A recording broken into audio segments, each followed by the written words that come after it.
Perlu panjenengan mangertosi ini tentang surga niku boten wonten kewajiban sholat dan lainnya. Innama yujadu bihi ahlul jannati yadkhuluna Allah daim. Hanya ada zikir. Zikir itu ada di situ. Zikrullah mau selamanya. Saum enggak. Wala yash'uruna bita'abihi wala malal. Dan zikir yang mereka baca selamanya itu mereka tidak merasakan kecapean atau bosan. Enggak seperti zikir yang mantan baca di dunia. Kalau mantan baca itu terus kan bosan atau capek kan ya pasti lagi. Enggak, ini penduduk surga. Ini mereka semuanya berzikir kepada Allah selamanya dan tidak merasakan kecapean apalagi bosan dengan zikir itu. من التقريب إلى الذهن كيف أن الإنسان يتنفس في هذه الدنيا لا يشعر بكفة وتعب كذلك في الجنة يغفر الله إلى تعب ولا pendekatannya kita di dunia bagaimana bernafas.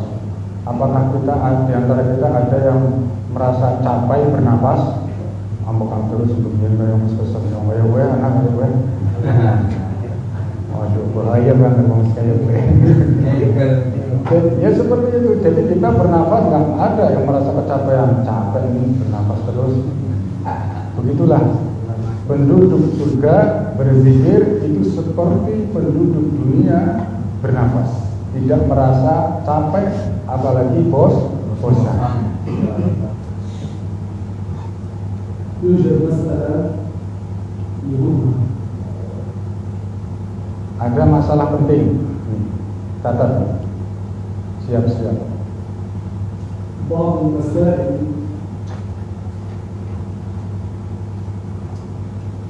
من خالف فيها كفر. Di dalam agama ini ada masalah yang jika diingkari maka dia yang mengingkari kafir.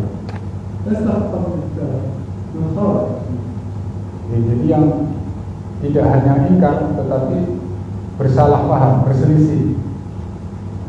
Dia mempunyai pemahaman yang tidak sesuai dengan ini masalah yang telah disepakati yang ada di dalam agama ini, maka dia kafir. لكن مع شرط أن يكون عالما بما ورد في الشرع والقرآن. Dengan catatan, ini catatan. Selagi dia mengetahui perkara itu. Kalau dia mengetahui perkara itu kemudian dia berselisih paham, maka dia kafir. فالمسألة التي سئلتها البارحة Nah itu seperti masalah-masalah yang ditanyakan kemarin malam.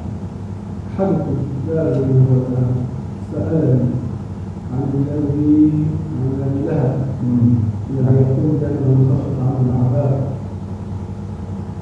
أجبته البارحة لأنه كان جاهلا بالحكم لا يعرف ما ورد، لا يعرف، وإذا كان عالما بما ورد أنه لا يخفف عنه من عذابها، فقال كأنه مخفف يقول كذب القرآن كذب النبي كفر. هي هذه المسألة كفر، لكن هذا الشخص هل يكفر أم لا يكفر حسب حاله؟ لأن هذه الأمور لا تدرك العقل إنما تدرك بالنقل. فإذا لم يسمع بما ورد في القرآن بما ورد في الشريعة لا يكفر معلم. Contoh masalah tersebut adalah contoh yang kemarin malam itu ditanyakan. Kemarin kan ada yang tanya tentang bagaimana hukumnya orang meyakini bahwa Abu Lahab itu diringankan siksanya di neraka. Kan ada yang bertanya seperti itu kemarin kan. Nah jawaban saya itu kan Ya nanti dilihat orangnya. Kalau orangnya itu tidak mendengar sama sekali, bahwa dia tidak tahu sama sekali Al-Quran telah menjelaskan, menetapkan bahwa tidak ada keringanan bagi orang kafir. Dia nggak dengar itu. Dalil-dalil dari Al-Quran tentang itu dia tidak dengar. Ujuk-ujuk dia meyakini begitu saja, meyakini bahwa Abu Lahab itu diringankan siksanya di neraka. Tapi dia nggak mendengar dalil Al-Quran. Dalil yang menunjukkan bahwa tidak ada keringanan bagi siapapun orang kafir, nggak ada. Dia nggak dengar itu. Maka orang semacam ini tidak dikafirkan. Ya, dia meyakini bahwa Abu Lahab itu diringankan di neraka. Lalu ini perkara ini sebetulnya ini berselisih, ya, berselisih dengan apa yang telah ditetapkan di dalam Al-Quran. Tetapi tidak kita kafirkan. Kenapa? Karena ini masalah bisa diketahui dengan mendengar, ya, mendengar ayat, mendengar keterangan tentang ayat tersebut. Nah, sementara orang ini tidak mendengar sama sekali, maka itu tidak dikafirkan. Tetapi kemarin itu diterangkan apa? Jatuh dalam maksiat kan seperti itu. Nah, يعني هي المسألة هو لكن هل يكون قائلها أم لا على حسب الحال؟ ya. Jadi melihat masalahnya, yaitu masalah apa? Keyakinan, ada keringanan bagi Abu Lahab. Ini sejatinya masalah kufriyah, masalah keyakinan yang mengeluarkan seseorang dari Islam, tetapi masih dilihat orangnya.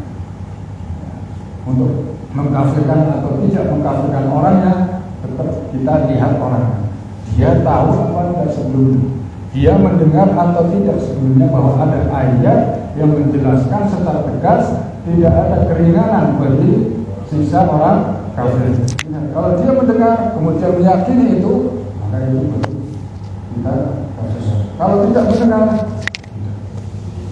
المسائل التي تدرك العقل من خالف فيها كفر سواء سمع بحكمها أم لم يسمع، كالذي يخالف بصفة من صفات الله 13 الواجب معرفتها على المكلف، أو بصفة من صفات الأنبياء التي يجب معرفتها على المكلف. من خالف في ذلك كفر، سمع بالحكم أم لم يسمع، مرت عليه المسألة سابقا أم لم تمر. إن شاء الله تعالى لما نتكلم في باب الردة نصل لباب الردة ونتكلم به يبين هذه الأحكام. nah ini masalah yang tadi dijelaskan itu berbeda dengan masalah akliyah, yaitu tentang yang berkaitan dengan sifat-sifat Allah, ya.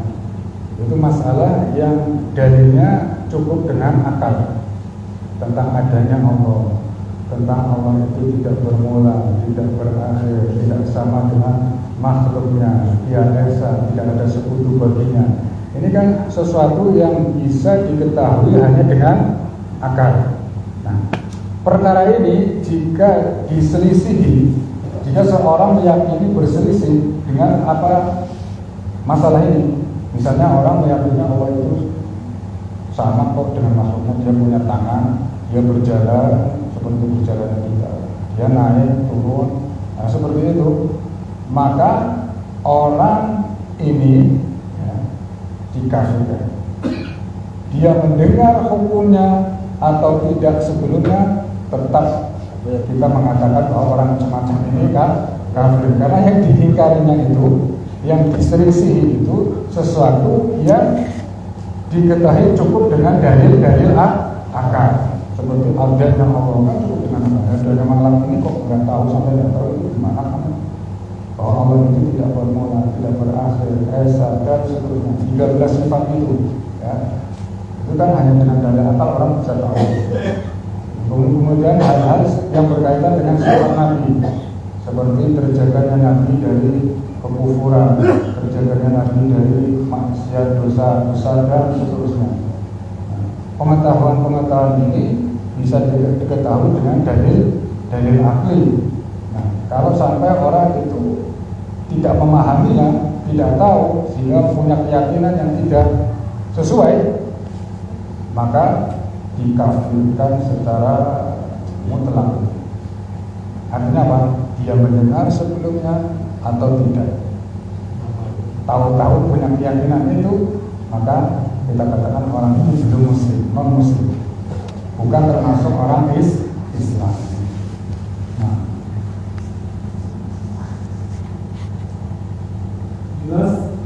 jelas ini ya, membedakan antara perkara yang pertama dengan yang kedua ini. Jadi di agama itu ada seperti itu, ada masalah-masalah yang seperti yang pertama, ada yang seperti yang kedua. Masalah yang pertama harus diketahui dengan mendengar ayat, mendengar hadis, seperti para ulama. Yang masalah yang kedua tidak perlu mendengar, bisa diketahui, yaitu yang berkaitan dengan dua kalimat syahadat tentang adanya Allah, tentang keesaan Allah, bahwa Allah tidak sama dengan makhluknya, tentang sifat-sifat Nabi, bahwa Nabi itu terpelihara dari kekufuran, dari mulai sejak kecil sampai menjadi Nabi, selamanya tidak pernah melakukan kekufuran dan seterusnya. Itu kalau sampai diingkari, sampai berselisih paham, maka kekufurannya itu tidak perlu ditanyakan.